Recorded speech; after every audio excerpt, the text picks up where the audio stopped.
Right. And this question goes to you, Jason.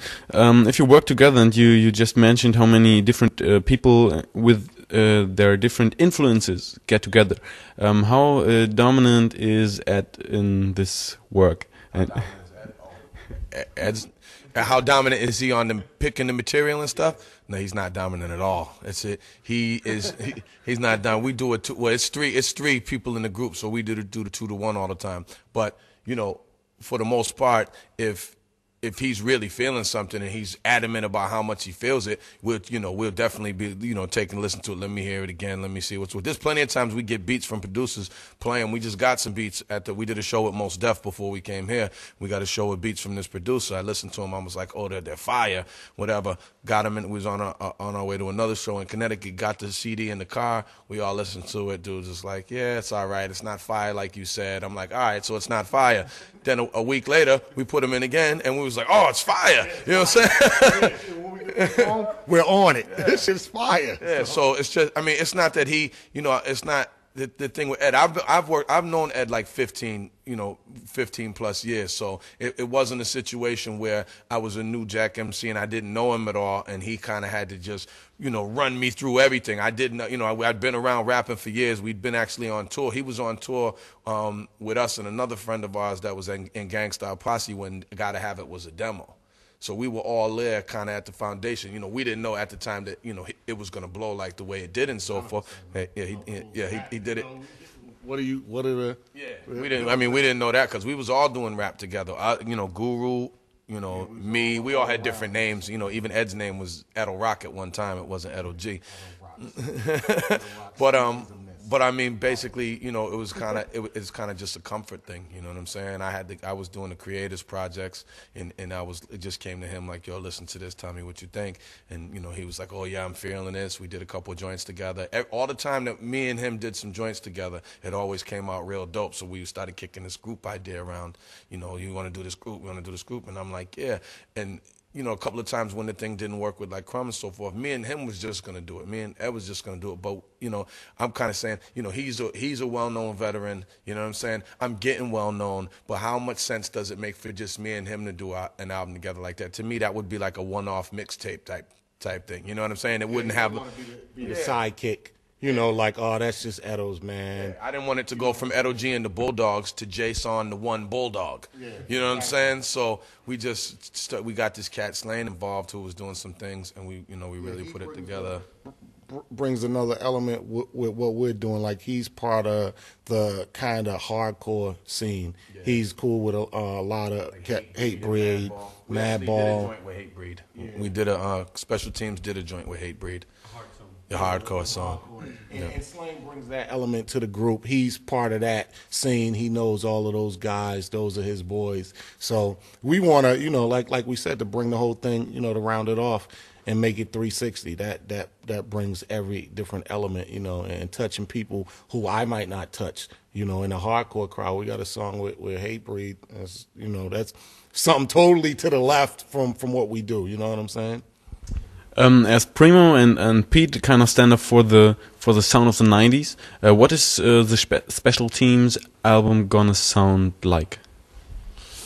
I think we bring some of the old with the new at the same time. You know what I'm saying? We're all updated with new styles and new beats and so forth, but we also have a real thorough old school background on what this hip hop thing is, you know what I'm saying? And our definition of hip hop, I think, is just genuine East Coast underground hip hop, you know what I mean? That's where our foundation is, so that's what we do, but we're trying to expand on some of the things. We have serious songs on the album also. A lot of people would say like be a father to your child, rapping about paternity and all, and taking, people will say, oh, that's an Edo thing. That's what Edo does. Well, we have joints like that also. So we're still bringing, what I'm saying, without people saying, oh, that's a sentimental Edo type thing or whatever. We brought it to the Special Teams album. And we have, we got some crazy songs and a lot of mixtape joints that we've released, man. We got ones about, abuse, you know what I'm saying, to just fighting with your, marital problems and fighting with your girl and all that, you know what I'm saying? We got I think there's a big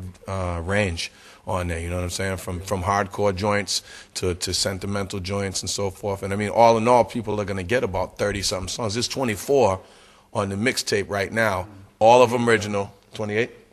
28, all of them original. All original beats, you know what I'm saying? None, couple of remixes with industry, like 2 remixes with industry beats, but everything else is original. We're not just rocking off of, you know, Fab's hot beat or where people would rhyme over other people's stuff. That's kind of played in the States actually. Like I don't know if people even do it over here or whatever, but like rhyming over other people's beats for a whole mixtape is. For sure they do. Unfortunately, the mixtape landscape is getting pretty boring right now because you don't find any mixtape without at least like 6 songs out of the new G Unit stuff and 8 songs Fat Joe. What about Boston mixtapes? What's there going on right now? There's a ton of mixtapes, man. I mean, like I said, I'm JCO. I do a lot of mixtapes. Did the Special Teams mixtape. I work at undergroundhiphop.com, which is, you know, an international powerhouse in the underground scene. You know, doing tons of mixtapes did a Best of Madlib, did a Best of Ninth Wonder hosted by Buckshot, a Boot Camp Click, did Virtuoso's mixtape, my DJ crew, the Deck Demons, which is like a crew on some like beat junkies, executioners, turntablist stuff. We did a crazy mixtape of all the best underground stuff. So through undergroundhiphop.com, we're really, you know, keeping it out there and making it so people in Germany or wherever can order, you know, the hot underground stuff, and it's not, you know, just the watered down top 40 music that, you know, a lot of cats are doing in the mixtape game. Yeah, we want to, you know, even in the mixtape game, we want to, you know, let cats know if you doing it, do it different. We trying to come with something different, all originality, man. This is all original songs, and maybe 2 to 3 of them will probably be on the album, you know, the 12-inch, obviously, that's on there. But other than that, you know, we just trying to hit people with a lot of stuff, let them know we got tons of shit. We got tons of lyrics, tons of beats, and we coming.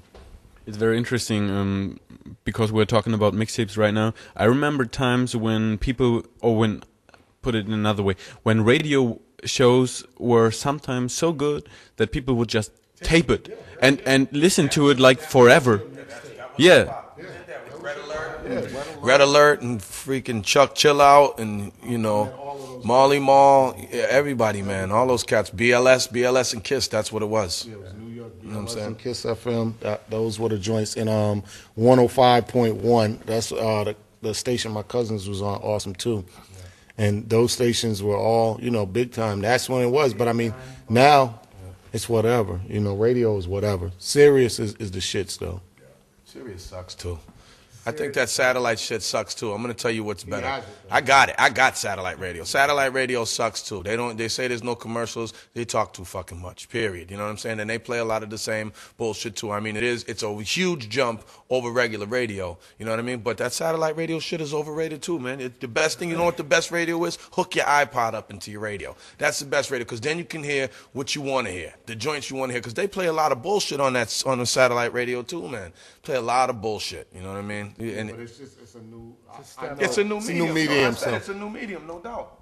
Yeah, it is a new medium. You know what I'm saying? And it's like I said, it's miles past. You have it, so you will know if it sucks. Yeah, I mean it doesn't suck, but it doesn't suck. But it just, you know, it ain't the end all of be all. I got Sirius. Yeah, but they're both the same. Sirius is better. Oh, but big shout out to the DJs on Sirius that been playing our shit though.